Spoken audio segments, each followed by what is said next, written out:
We are going to talk about Article 21 of the Indian Constitution. Article 21 जो है आपका सबसे बेसिक फंडामेंटल राइट है। ठीक है, हम कहते हैं कि अगर आर्टिकल 21 का ये basic right, right to life and right of personal liberty आपके पास नहीं है, तो आपके बाकी शायद किसी भी राइट का कोई सच मतलब नहीं रह जाएगा। सबसे बेसिक राइट है जिंदा रहने का अधिकार। ठीक है, आपका पर्सनल लिबर्टी होता है कि कहीं भी आप आ जा सकते हो, आप पर कोई रोक टोक नहीं है, आपको किसी ने बंद नहीं करा कहीं पे, आपके पास लिबर्टी है टू बी फ्री। ठीक है, so right to life and personal liberty.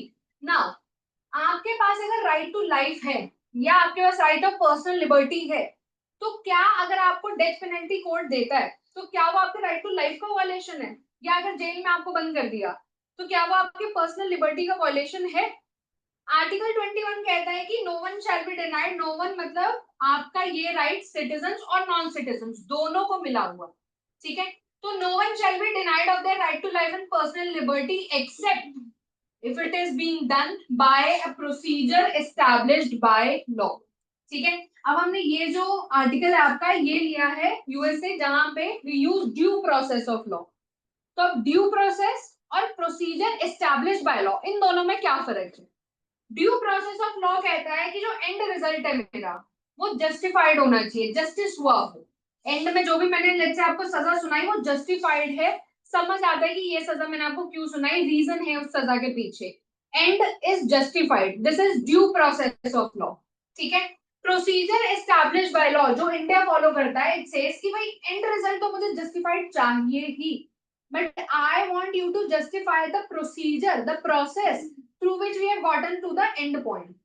अगर ये प्रोसेस जस्टिफाइड नहीं है, अगर ये प्रोसेस इलीगल है, अगर ये प्रोसेस के अंदर कुछ भी आपने ऐसा करा है जो कि बेसिक जो राइट्स हैं एक्यूज्ड पर्सन के उनको वायलेट कर रहा है, तो एंड रिजल्ट कितना भी जस्टिफाइड हो मैं उसे एक्सेप्ट नहीं कर सकता।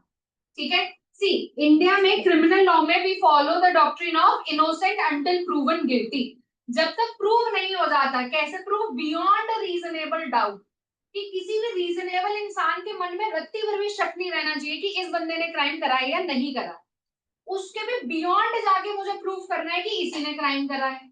तो बियॉन्ड रीजनेबल डाउट जो है जाकर मुझे प्रूफ करना है कि तुम गिल्टी हो, और जब तक मैं ये नहीं कर देती तब तक तुम इनोसेंट हो। ठीक है, तो अगर आप इनोसेंट हो, आई डोंट नो हियर कि आपने क्राइम करा है नहीं करा, अगर आप इनोसेंट हो तो आपको कुछ बेसिक राइट्स मिलने चाहिए। आर्टिकल 20 में हमने एक्यूज पर्सन के कुछ राइट्स की बात करी थी। हमने क्या बात करी थी? एक्सपोज फैक्टो लॉज की बात करी, हमने डबल जोपार्डी की बात करी, हमने बात करी सेल्फ इंक्रिमिनेशन के राइट की। तो ये राइट्स एक्यूज्ड को मिले हैं, आपके कुछ बेसिक राइट आर्टिकल 14 का 15 का एक्यूज को मिला है। आपका आर्टिकल 22 जो कि अरेस्टेड पर्सन के राइट की बात कर रहा है वो आपके एक्यूज को मिला है। ये राइट्स आपको क्यों दिए? क्योंकि मेरे हिसाब से तो आप इनोसेंट हो, राइट? अगर मेरे हिसाब से आप इनोसेंट हो तो मैं आपके साथ कुछ गलत नहीं कर सकती, आपको मुझे बेसिक राइट्स देने पड़ेंगे। ठीक है, दूसरी चीज, even if you have committed a crime, even if you are an accused, even if you are arrested person, you still a human being. इंसान तो आप हो ही ना, मैं आपको इनह्यूमनली नहीं ट्रीट कर सकती, मैं आपके साथ थर्ड डिग्री टॉर्चर नहीं कर सकती, मुझे आपको एक इंसान की तरह ट्रीट करना पड़ेगा, चाहे आप कितने भी बड़े गुनहगार क्यों नहीं हो, चाहे आप कितने भी बड़े क्रिमिनल क्यों नहीं हो, I still have to treat you like a human being. इसीलिए हमारे यहाँ पे फांसी की सजा दी जाती है, वो भी क्लोज स्पेसेस के अंदर, कोई पब्लिक हैंगिंग नहीं करते हम। ठीक है, क्यों नहीं करते? क्योंकि इट इज वेरी इनह्यूमेन कि आप पब्लिक के सामने ऐसे किसी को मारो। ठीक है, अब आप बोलोगे पर उसने तो क्राइम करा है तो उसको अगर फांसी की सजा मिल रही है जस्टिफाइड है, सजा जस्टिफाइड है, but that person is attached to a family, a society. अब वो लोगों की भी तो रेपुटेशन हार्म हो रहा है, everybody seeing okay it is their son who is being publicly hanged, तो रेपुटेशन वहां उनकी भी हार्म हो रही है, फैमिली में इफेक्ट होती है। तो हम कहते हैं इट इज वेरी इनह्यूमेन, ये तरीका बहुत इनह्यूमेन है। बहुत जगह पे आप बहुत इनह्यूमेन पनिशमेंट सुनोगे कि ऐसे मारते हैं, ऐसे मारते हैं, ऐसे मारते हैं। ठीक है, it is very inhumane, that is why बहुत सारी कंट्रीज है जिन्होंने डेथ पेनल्टी तो अबॉलिश ही कर दी है, India is not one of them as of right now. But India में अगर डेथ पेनल्टी मिलती भी है तो हम जितना हो सके उतनी डिग्निटी मेंटेन करने की कोशिश करते हैं उस पर्सन की। ठीक है, हम लोग क्योंकि रिफॉर्मेटिव थ्योरी में भी बिलीव करते हैं, हम लोग बिलीव करते हैं कि क्राइम अलग है, क्रिमिनल अलग है, ठीक है। तो हम क्राइम को पनिश कर रहे हैं, क्राइम इतना बड़ा है कि क्रिमिनल की जान जाएगी, क्राइम को मैं पनिश कर रही हूँ, तो I have to still treat the criminal as a human being, इंसान की तरह मैं ट्रीट करूंगी उसे, इनह्यूमन टॉर्चर उसके साथ नहीं करूंगी, इनह्यूमन ट्रीटमेंट उसे नहीं दूंगी, ठीक है। तो मेरा जो प्रोसेस है जस्टिस तक पहुंचने का, वो भी जस्टिफाइड होना चाहिए, वो भी मेरा सही होना चाहिए। This is procedure establish by law, वो प्रोसीजर जो लॉ ने एस्टैब्लिश करा है। क्रिमिनल केसेस में ये प्रोसीजर आपका बीएनएसएस भारतीय नागरिक सुरक्षा संहिता में है, सिविल केसेस के अंदर ये प्रोसीजर आपका किसके अंदर है, सीपीसी के अंदर है, सिविल प्रोसीजरल कोड के अंदर है। तो वो प्रोसीजर भी मेरा क्या होना चाहिए, वैलिड होना चाहिए, वो प्रोसीजर भी मेरा सही होना चाहिए, जस्टिफाइड होना चाहिए, तब मैं कहूंगी कि एक्चुअली जस्टिस हुआ है, ठीक है। So when we talk about the right of life and right of personal liberty, there are certain rights in this. सबसे पहले हम देखते हैं right of personal liberty, surveillance के अगेंस्ट मेरे पास राइट है। देखो सर्वेलांस होता है कि आपके ऊपर नजर रखे हुए हैं हम, ठीक है। जैसे फोन टैपिंग भी आपका, आप फोन में किसी को कॉल कर रहे हो, मैसेज कर रहे हो, कुछ भी कर रहे हो, there is somebody who is recording every single thing. Imagine as if कि आपके कंधे के ऊपर से कोई देख रहा है पूरे टाइम कि अच्छा आप क्या कर रहे हो, अच्छा इसको मैसेज कर रहे हो, कॉल पे ये बात हो रही है, every single thing is being recorded, ठीक है। आम लोगों ने ये स्कूल में एक्सपीरियंस करा है, जब आप एग्जाम लिख रहे हो, कोई टीचर आगे बगल में खड़ा होकर देखने लग पड़े कि क्या आंसर लिख रहा है, घबरा जाते हैं ना कि मैं आंसर आते हुए भूल जाते हैं, ऐसा लगता है यार इज इट जजिंग मैं क्या लिख रहा हूँ क्या नहीं, मेरी स्पेलिंग तो ठीक है ना, मैंने क्या गलत आंसर लिख दिया, ये क्यों देख रहा है, किसी की कॉपी नहीं देख रहा, मेरी कॉपी देख रहा है, क्यों देख रहा है।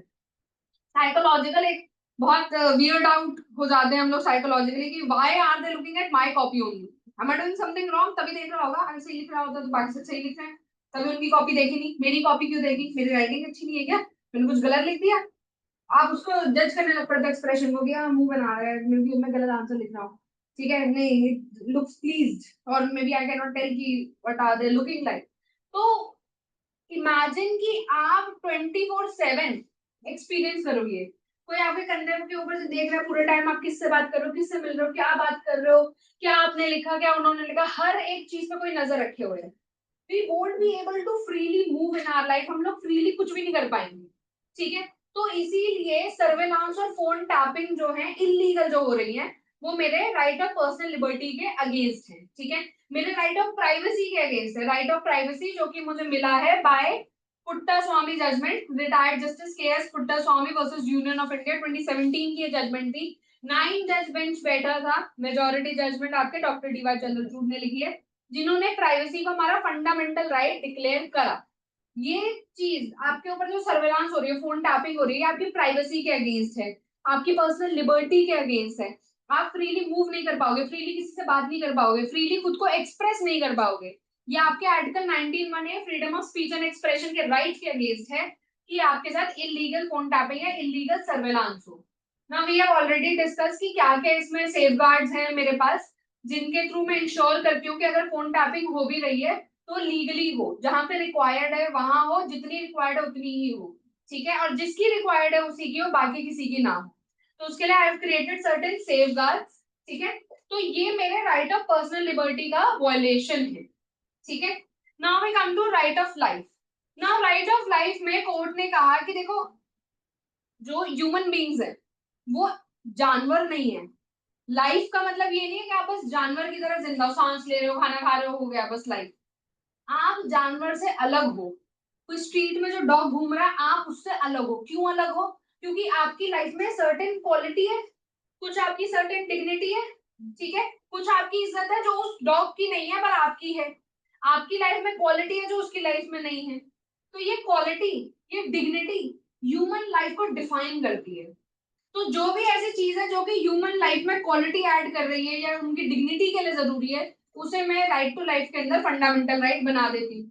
जैसे मैंने कहा राइट ऑफ डिसेंट एनवायरमेंट, भाई साफ हवा मिले, साफ पानी मिले, ठीक है, कोई मेरे बगल में बैठ के पब्लिक स्पेसेस में स्मोक ना करे, ये तो मेरा राइट ऑफ लाइफ होना चाहिए। मुझे अगर गंदा पानी मिलेगा तो मैं बीमार रहूंगी, खराब हवा होगी, गंदी हवा होगी तो मेरे लंग्स खराब हो जाएंगे, कोई मेरे बगल में बैठ के स्मोकिंग करेगा तो passive smoking is way dangerous than active smoking, तो मेरी उससे भी डेथ हो सकती है, ठीक है। तो ये सारी चीजें मैं क्या बोलूंगी, मिलावटी खाना फॉर दैट मैटर अगर मैं खा रही हूँ तो ये सारी चीजें मेरी राइट टू ऑफ लाइफ को डायरेक्टली या इनडायरेक्टली अफेक्ट कर रही है। तो राइट ऑफ डिसेंट एनवायरमेंट मेरा इसीलिए फंडामेंटल राइट बन गया अंडर आर्टिकल 21। ठीक है, कि ये ह्यूमन लाइफ के लिए जरूरी है।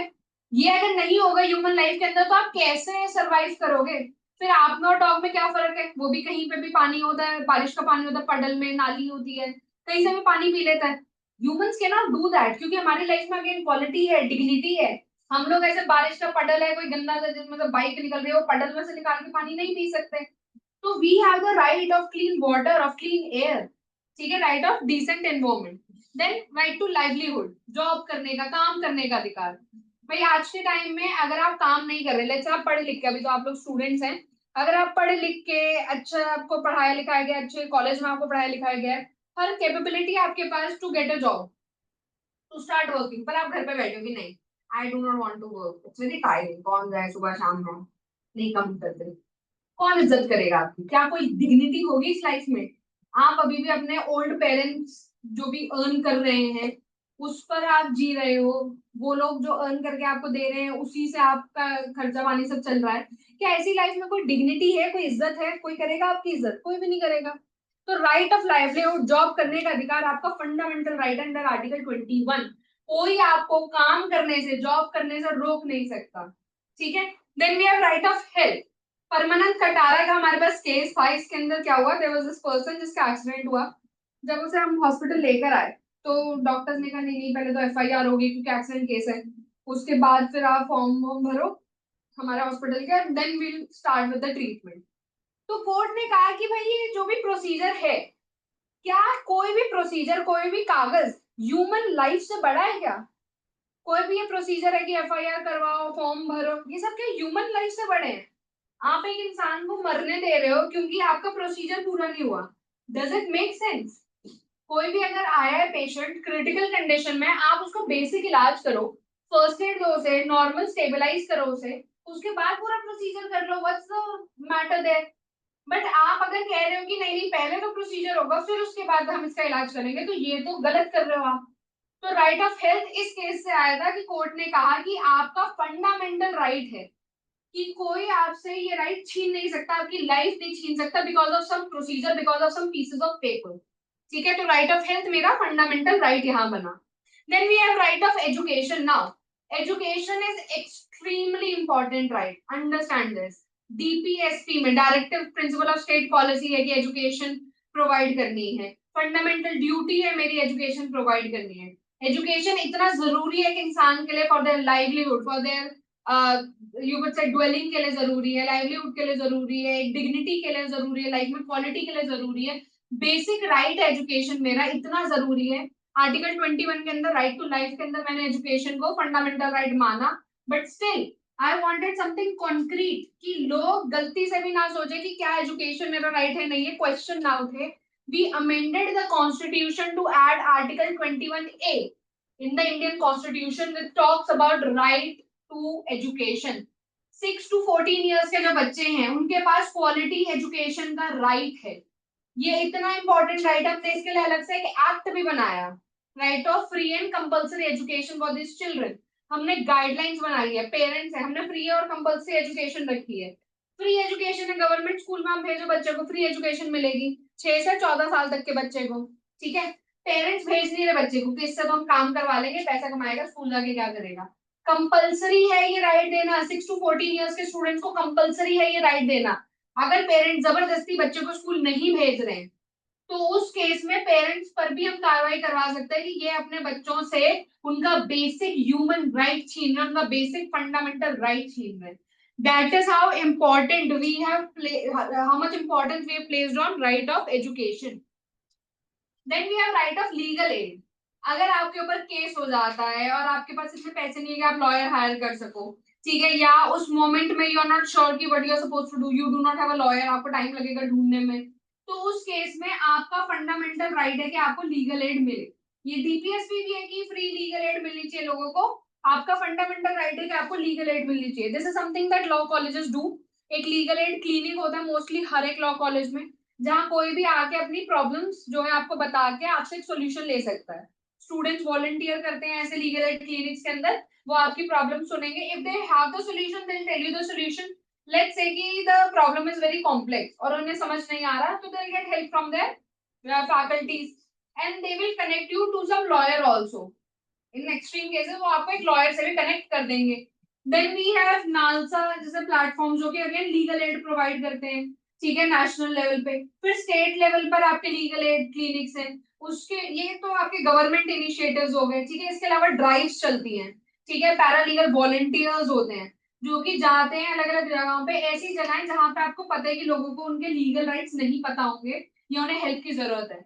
जैसे कोई कंस्ट्रक्शन साइट है, लेबर्स हैं, उनको उनके राइट्स नहीं पता होंगे, उनको उनके राइट्स बताने हैं, उनकी प्रॉब्लम सॉल्व करनी है। ओल्ड एज होम होंगे, वहां पे लोगों को नहीं पता अपने राइट्स। आपके ऑर्फनेजेस होंगे, वहां पे बच्चों को नहीं पता अपने राइट। जो बहुत ऐसे झुग्गी झुंपड़ी वाले इलाके होते हैं जहाँ पे बहुत गरीब लोग हैं, अपना घर भी नहीं उनके पास, अपने बेसिक राइट नहीं पता उन्हें, उनके पास हम जाएंगे उनकी बेसिक प्रॉब्लम सॉल्व करने के लिए। तो ये सारे इनिशिएटिव लिए जाते हैं under right to life under article 21 of the Indian constitution, ठीक है। Then we have right to sleep. ना सुबह मम्मी ने आपको उठा दिया 10:30 बजे कि उठ जाओ बेटा, दिन निकल आया है, वो आपके राइट टू स्लीप का वॉलेशन नहीं है, although you feel like that, but नहीं है वॉलेशन वो। राइट टू स्लीप कहता है कि अगर मैं रात में सो रही हूँ, रीजनेबल आवर्स जो होते हैं सोने के, उसमें मैं सो रही हूँ।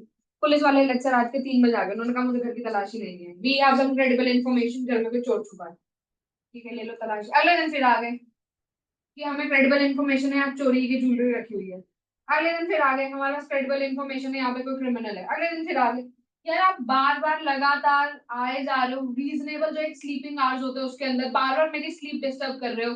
This is going to affect my health also, ठीक है। आई होप यू नो कि अगर आपकी नींद क्रिटिकल जो एक टाइम पीरियड होता है, ठीक है, उस टाइम पीरियड में अगर आपकी नींद बार बार डिस्टर्ब हो रही है, it is going to affect your physical health also and your psychological health.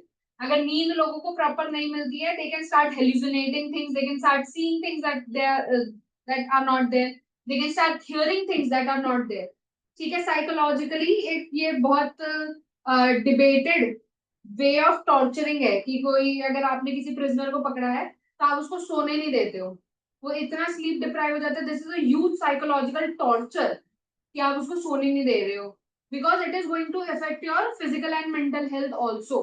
तो साइकोलॉजिकली मैं हेल्यूसिनेशन मुझे हो सकते हैं, फिजिकली जो है मेरी हेल्थ डिक्लाइन होगी, न्यूट्रिएंट्स मेरी बॉडी अब्सॉर्ब नहीं कर पाएगी अगर मेरी नींद पूरी नहीं हुई है तो। I have talked about this multiple times that if you are preparing for any competitive exam, sleep for at least 6 hours every single day. ऐसा नहीं कि एग्जाम से पहले कर लेंगे या मैं 6 घंटा सोते आ रही थी पर एग्जाम से पहले मैंने सोना कम कर दिया, नहीं। एवरी सिंगल डे 6 घंटा मिनिमम सोना ही सोना आपको, because if you are not sleeping properly your body is not absorbing the right nutrients, your brain is not getting the right nutrients जो उसे चाहिए नॉर्मल फंक्शन करने के लिए। आपका दिमाग चीजें स्टोर नहीं कर पाएगा लॉन्ग टर्म के लिए, आपका दिमाग चीजें प्रोसेस नहीं कर पाएगा अगर वो स्लीप डिप्राइव है लॉन्ग टर्म तो start sleeping way less than 12 hours, but at least 6 hours, ठीक है। ऐसा भी नहीं कि स्टार्ट स्लीपिंग बोला है तो 14-14 घंटे अब हम सोएंगे। 6 घंटा मिनिमम सोना है, मैक्सिमम 8 से ऊपर मत जाना, वो भी बहुत ही गलत हो जाएगा if you are preparing for a competitive exam और 8-8 10-10 घंटे तुम सो रहे हो, but at least 6 hours so. It can at times feel very challenging, अरे नहीं पर मेरा कल एग्जाम है तो आज मैं थोड़ी नहीं। 6 घंटा मिनिमम सो के जाओ, यू विल रियलाइज कि कितनी चीजें जो तुम्हें अचानक से स्ट्राइक कर रही हैं, ठीक है। वो एक कॉमन फिनोमिना हर स्टूडेंट के साथ कि आंसर याद नहीं आ रहा पर आया नो कि इस वाले पेज पे यहाँ नीचे एक बॉक्स बना दो उसके नीचे आंसर लिखा है, वो आंसर भी याद आएगा तुम्हें जब तुम स्लीप डिप्राइव नहीं होंगे तो। But if you are very sleep deprive you will not remember those answers, so remember that आपका फंडामेंटल राइट है and you can not waive of your fundamental rights, ठीक है। डॉक्ट्रिन ऑफ वेवर का India में कोई application नहीं है, मैं नहीं कह सकती मुझे अपने फंडामेंटल राइट्स नहीं चाहिए, तो please don't waive of your fundamental right. Then you have right of speedy trial. Imagine आपने केस फाइल करा, ठीक है, कुछ आपके साथ गलत हो, आपने केस फाइल करा, 25 साल 30 साल बाद उसका रिजल्ट आया, क्या कोई जस्टिस फील होगा मुझे? मेरे ऊपर केस चल रहा है, मुझे जेल में बंद कर रखा है, बेल भी मिलती है मुझे बट स्टिल प्रोसीडिंग मेरी चल रही है, everybody is questioning me, job से मुझे मे भी निकाल दिया, ठीक है, पड़ोसी मेरे मुझे क्वेश्चन कर रहे हैं, 25-30 साल केस चला, उसके बाद बोला कि नहीं नहीं इनकी कोई गलती नहीं है, बाइज्जत बरी कर दो। कोई इज्जत बची है मेरी जिसके साथ मुझे छोड़ा जा सकता है? कुछ भी नहीं है। 25-30 साल is a very very long period of time.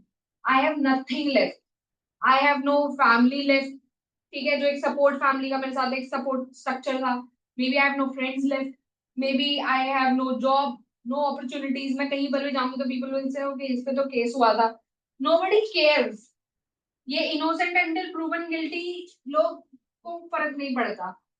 लोग जो है वो मीडिया ट्रायल्स जो चलते हैं जिसके अंदर मीडिया सनसनीखेज खुलासा कर रही है, अरे इस बंदे ने क्राइम करा, एवरीबॉडी नोज दिस, लोग इतना इन्फ्लुएंस हो जाते हैं उन सब चीजों से, नोबडी केयर्स की innocent until proven guilty, they start declaring you as the guilty party.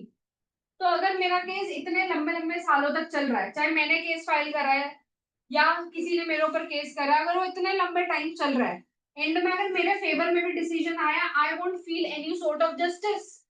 मुझे लेट से जॉब से निकाल दिया, बोल गए कि तुम तो लड़की हो, तुम्हें जॉब से हम निकाल रहे हैं, गलत हुआ मेरे साथ, मेरे फंडामेंटल राइट वॉलेट हुआ, मैंने केस कर दिया कंपनी पे, 20 साल बाद केस डिसाइड हुआ कि हाँ गलत तो आपने करा इसके साथ, अब मैं क्या करूं?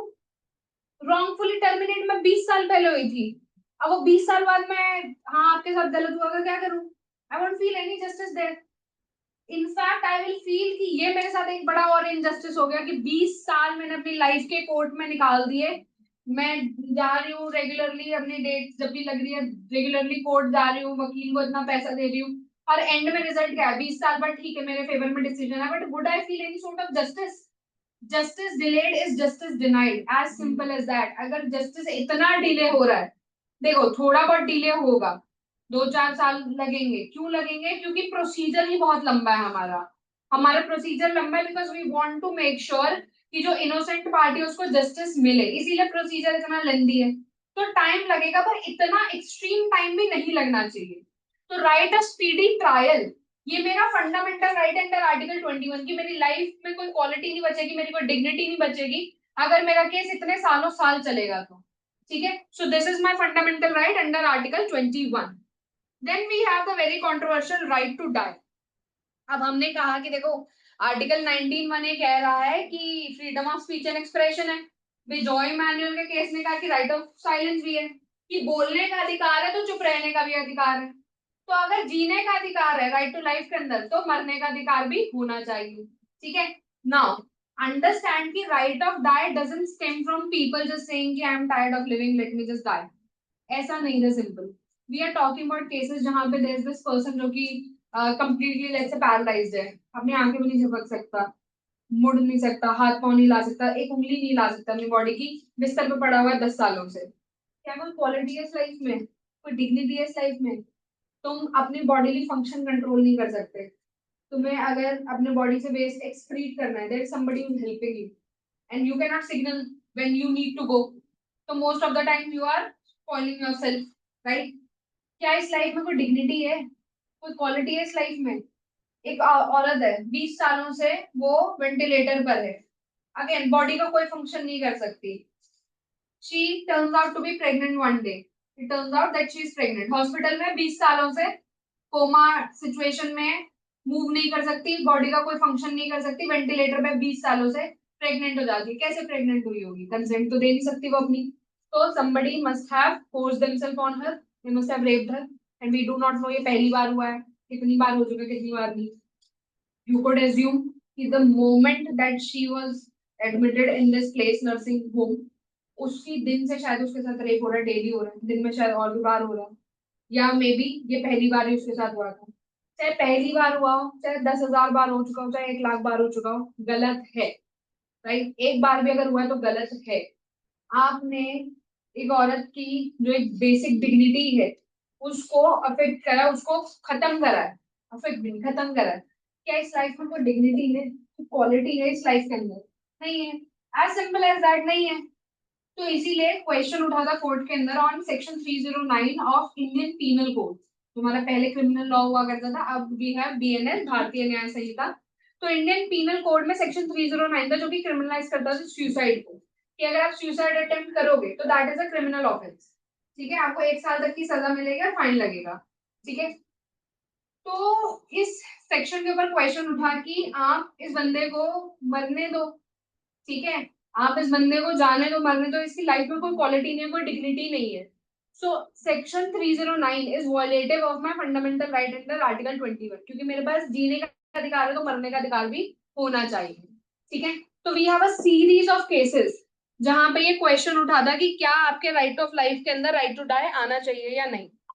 सो we have P Rathinam and Gian Kaur का केस, जहां पर कोर्ट ने डिक्लेयर करा कि सेक्शन 309 वॉइड है, ठीक है, एज इन की राइट टू लाइफ के अंदर राइट टू डाई आना चाहिए।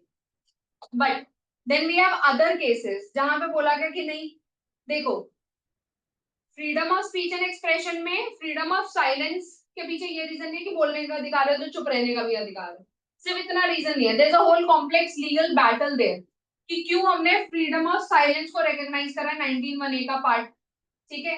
जब हम राइट टू डाई की बात कर रहे हैं, you are basically waiving of your right to life, और डॉक्ट्रिन ऑफ वेवर इंडिया में एप्लीकेबल नहीं है। यू आर बेसिकली सेइंग कि मुझे, अगर मैं कह रही हूँ कि लेट मी डाई, ठीक है, अगर कोई और मुझे, लेट्स से कोई जहर का इंजेक्शन दे दिया आपने मुझे, या कोई भी ऐसा इंजेक्शन दे दिया जिससे मेरी डेथ हो जाए, तो यू आर कमिटिंग मर्डर, ठीक है। If I am killing myself then I am committing suicide, जो कि क्रिमिनल ऑफेंस में अगर मैं बच जाती हूँ तो I will be punished. I am already very depressed, मेरी लाइफ में कोई क्वालिटी डिग्निटी नहीं है, तभी मुझे लग रहा है कि I should kill myself, and if I somehow survive you are punishing me for it. You cannot punish me for actually killing myself, but you are punishing me for trying to kill myself. How is that justified? My mental health, my physical health is already at stakes here, and you are punishing me for this. तो court ने कहा कि right of life के अंदर right to die नहीं है, पर right to live with dignity है। मेरे पास जिंदा रहने का अधिकार है, उसके अंदर मरने का अधिकार नहीं है, पर इज्जत के साथ जीने का अधिकार है, ठीक है। Right to live with dignity मेरे पास है। तो अगर कोई ऐसी लाइफ है जिसमें क्वालिटी नहीं है, जिसमें डिग्निटी नहीं है, I should have the right to end that life, but कैसे? एक्टिवली नहीं, पैसिवली, ठीक है। यहाँ पे कोर्ट ने डिफरेंशिएट करा एक्टिव यूथनेशिया और पैसिव यूथनेशिया को। यूथनेशिया इज किलिंग, ठीक है। एक्टिव यूथनेशिया में मैंने आपको जहर का इंजेक्शन दिया, कोई ऐसा केमिकल दिया जिससे आप मर जाओ, मैंने आपका लेट्स से वेंटिलेटर ऑफ करा जबकि आप सर्वाइव कर सकते थे, आपके मुंह पे मैंने तकिया रख दिया, anything which I am doing to actively kill you, ठीक है। मैंने कुछ स्टेप लिया एक्टिवली तुम्हें मारने का, वो चीज अभी भी ऑफेंस है, मर्डर है, कल्पेबल होमिसाइड है, पनिशमेंट मिलेगी आपको। पैसिव यूथनेशिया कहता है कि I am giving you some services because of which you are living. Ventilator पे आप हो, वेंटिलेटर की वजह से ही आप अभी जिंदा हो, ब्रेन डेड हो अदरवाइज आप।